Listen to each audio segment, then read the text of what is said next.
Ao sair de casa para viver independentemente, um filho olha para o seu pai e percebe que muitas das habilidades que ele precisa estão ali.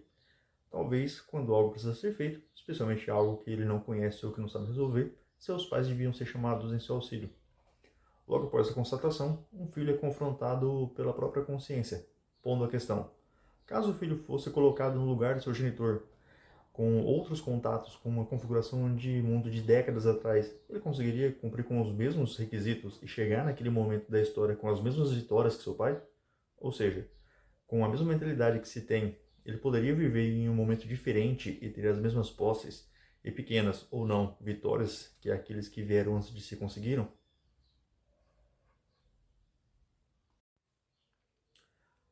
A questão aqui se torna de capacidade, em conjunto com habilidade, e não somente algo que afeta certas classes ou níveis sociais. É ao contrário uma preocupação que pode assolar qualquer um. Quando um bom rei desce do seu trono e um príncipe aparente deve tomar seu lugar, a não ser que esse indivíduo seja completamente indolente, uma das primeiras preocupações é de como ele pode ser bom de forma a suplantar a herança administrativa de seu pai. Quanto melhor for o reinado anterior, maior o peso carregado pelo novo indivíduo investido. E essa foi uma preocupação que incomodou o famoso Alexandre da Macedônia. Filipe II, sendo um rei de grandes capacidades militares e vitórias que as acompanharam, é dito por Plutarco que seu herdeiro expressou sua preocupação para seus amigos dizendo: caso meu pai não cesse com suas conquistas, não haverá muito para que eu possa conquistar. E tal preocupação era tamanha que ele, em seu próprio reinado, alcançou tanto que, posteriormente, terminou por ganhar a alcunha de Alexandre, o Grande. Essa pode, contudo, não ser exclusivamente uma apreensão que ocorre somente nesse sentido. A preocupação de um pai com a capacidade de seus filhos pode ser um motor conhecido por uma boa criação, ou um cuidado com sua saúde ou qualidades físicas. Urano não considera seus filhos com Gaia como dignos, levando-o a prendê-los para que não tivesse trabalho com suas ações ou impertinência. Quando Gaia resolveu intervir, salvaguardando Cronos e o instruindo para que ele entrasse com uma retaliação contra o próprio pai, acenava-se sutilmente para as questões uranianas por meio do próprio enredo mitológico. Cronos somente venceu seu genitor graças ao fato de ter obtido auxílio. Isso em si não é sumariamente determinante. Entretanto, a principal questão era de que Urano estava certo. Em questão de potência, suas crias eram essencialmente menores que ele. Tudo isso mostra uma tendência importante em toda a genealogia divina grega. O caos era uma figura primordial, e seus filhos nada podiam contra ele. Nix, a noite encarnada, era um conceito abstrato, mas potente, igualmente intocada pelos seus descendentes. Urano e Gaia eram uma prole que deixava o campo da abstração e passava para um plano concreto, sendo o céu e a terra, que nada podem contra a noite. Seus herdeiros simbolizavam as primeiras noções do homem quando em contato com o mundo, entre eles Cronos, o próprio tempo.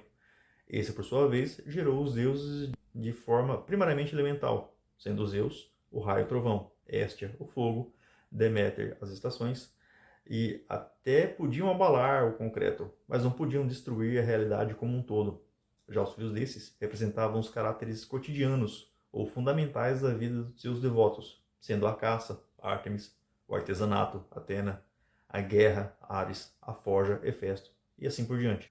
Mas como Zeus disse na Ilíada, quando em conselho com os deuses sobre seu governo, caso amarrasseis o Olimpo em correntes e o puxasse, eu é que vos tracionaria. Igualmente, Zeus só pôde vencer o pai por ter recebido auxílio externo, e por meio de um estratagema engenhoso que o salvou de ser engolido. O trovão nada podia contra o tempo. E o mesmo havia ocorrido com Cronos, afinal, não importa quanto tempo se passe, o céu continua lá. Porém, apesar de inferiores a Zeus, seus filhos ainda eram formidáveis. Preocupado com a continuação do destino geracional já provado por seu pai e por seu avô, Zeus decide que seu primeiro filho, diferentemente do vaticinado pelas irmãs do destino, as Múrias, ele decide transformar Metis, deusa da prudência, e sua cônjuge, em uma mosca. Ele a engole junto com o bebê girado em seu ventre. Burlado o destino, nasce posteriormente de uma dor de cabeça sua filha Atena, a deusa da sabedoria, e do artesanato e da guerra estratégica. De Leto nascem os gêmeos, Artemis, deusa da lua, da caça, dos mistérios e do parto, e Apolo, deus do sol, do canto, da medicina, das pragas e do vaticínio, e assim por diante em uma grande fila de deuses e semideuses jovianos. Mas entre os nascimentos provindos de Jove, houve um incidente. Após o intercurso com a humana Semele, houve uma concepção, e Zeus pareceu se importar com a história em que ele se envolveu dessa vez. Entretanto, enciumada pela situação, Hera intervém, criando uma ilusão contra Zeus, que imagina Semele como um de seus rivais e a fulmina com seus raios. Quando a ilusão se dissipa e ele percebe o que ocorreu, ele se condói com o fato, apesar de nada poder fazer pela mulher. Ainda pode, ao contrário, fazer pelo filho por ela gerado, que deveria ter nascido um semideus. Não mais. Zeus extrai a criança prematura das chamas que ele mesmo causou e, talhando sua coxa, o deposita ali para que seja cuidado e nutrido até que ele possa nascer novamente. Após o tempo necessário, mais uma divindade nasce a partir do corpo do próprio rei do Olimpo, Dionísio.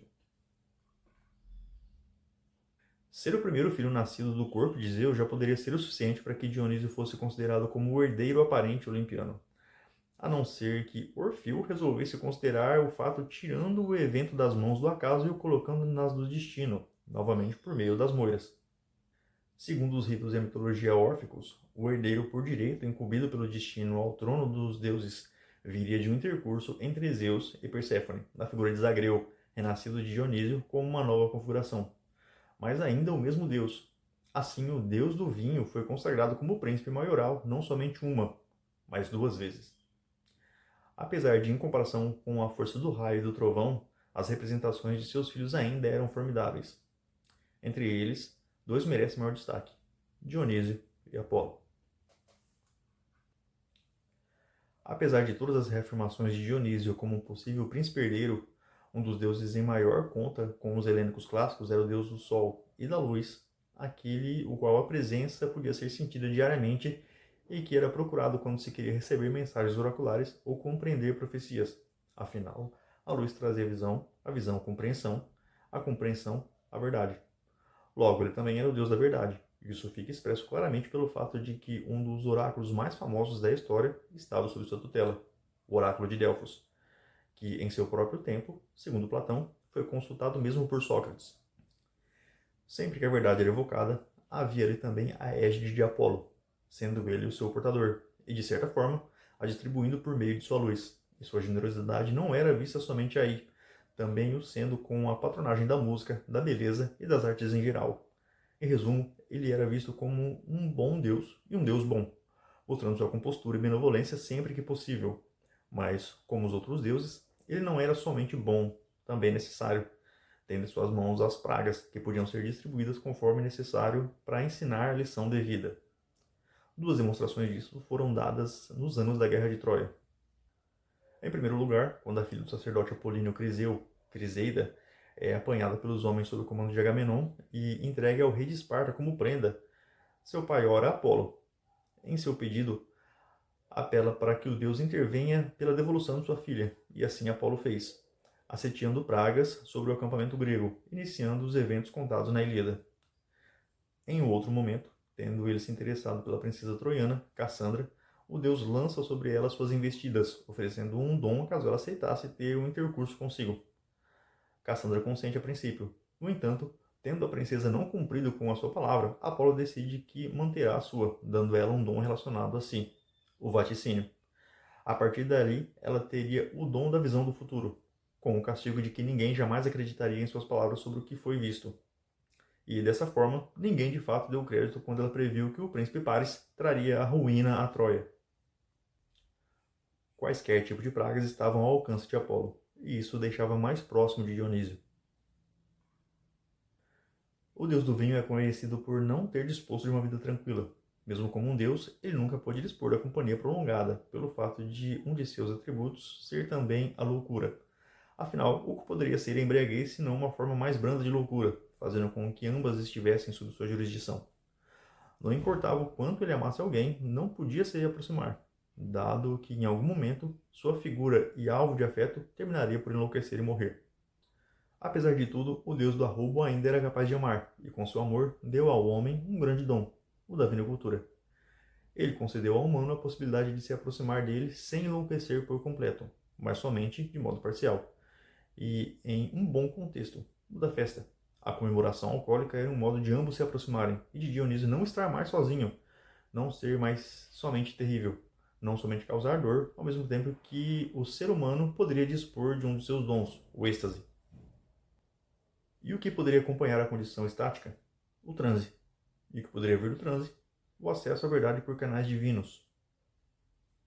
Por meios diferentes, Apolo e Dionísio podiam trabalhar pelos mesmos motivos, e uma parceria era consolidada em Delfos, o templo délfico sendo disposto por Apolo durante 9 meses do ano e sua supervisão sendo levantada durante a sua partida no inverno. Para que não houvesse templo vazio durante esse período frio de 3 meses, o apertar de mão entre os deuses selava o começo do culto dionisíaco em Delfos, que durava até o retorno de Apolo de seu período de retiro. Retornavam também os cultos apolíneos, e o templo continuava com seus serviços religiosos regulares. Ambos os deuses podiam ser terríveis. Ambos podiam também ser benevolentes. Ambos tinham em si o direito, de certa forma, de serem considerados como o herdeiro por direito do Olimpo, um por excelência e o outro por nascimento. Mas, mesmo que não haja uma disputa direta, como um deus vence? Teológica, histórica e sociologicamente, uma divindade ou um panteão prevalece sobre outro quando, materialmente, um povo que adora uma certa hierarquia é dominada ou vencida por um que adora outra.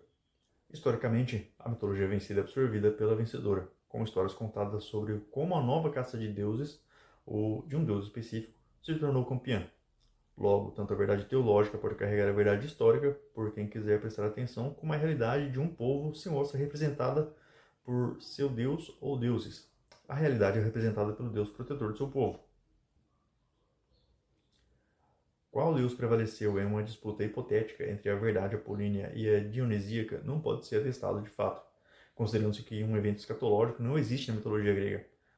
Os helênicos talvez não se preocupassem com um eventual fim do mundo pelo fato de suas histórias mostrarem que uma realidade era sempre substituída por uma nova ordem, em que deuses, mesmo que menos poderosos que seus pais, ainda eram bastante para que pudessem os proteger.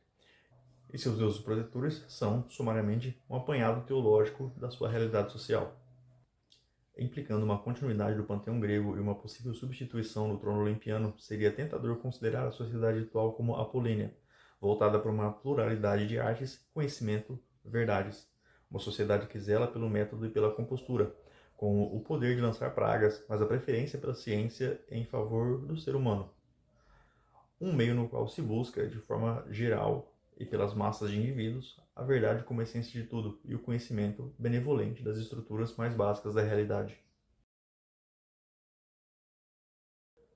Porém, não se pode esquecer que, apesar de uma sociedade dionisíaca estar preocupada com a felicidade, ainda seria representada por um deus solitário, que busca diminuir isso com o vinho e festas, uma sociedade hedonista, com uma busca constante por prazer e entorpecimento, um meio onde coisas terríveis podem ocorrer costumeiramente, mas que podem ter seus efeitos diminuídos pelo êxtase, com um benefício de que, vez ou outra, esse êxtase ainda pode trazer consigo alguma verdade. No fim das contas, o Olimpo tinha realmente um herdeiro.